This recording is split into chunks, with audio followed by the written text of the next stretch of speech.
नीति आयोग बैठक को नहीं प्रतिक्रिया रखी बीजेडी ओडिशार न्याज्य स्वार्थ पाई 20 सांसद दाबी उठांतु जल विवाद उपरे केंद्र ध्यान देउ बोली कहिसंती वरिष्ठ नेता देवी मिश्र। नीति आयोग गोटे सर्वोच्च फोरम जो थे कि माननीय मुख्यमंत्री नूतन मुख्यमंत्री यहाँ ओडिशार दाबी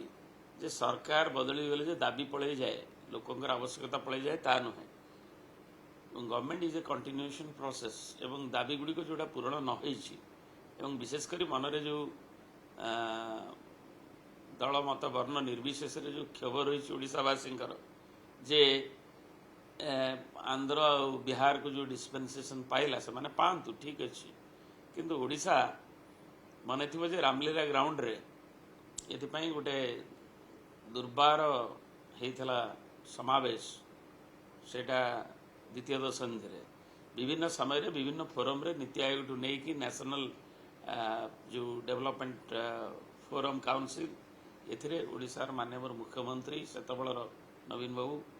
एवं अन्य माने से कथा को बारंबार उठे से उपा सरकार थाउ एनडीए सरकार थाउ तेणु एकू आम आशा करुचु जे ओडिशा जो स्पेशल कैटेगरी की स्पेशल डिस्पेंसेशन जेमती पाइले आमर बिहार और आंध्रा से भाई आमर जो न्याज्य हक ताको पाइबे और ओडिशावासी भी माननीय प्रधानमंत्री की प्राय 20 लोकसभा सदस्य निर्वाचित कर आस्था रखी तेणु ओडिशा किसी अंत पाइब फलप्रद भाव में जोटा पाई नहीं नीति आयोग ये फोरम को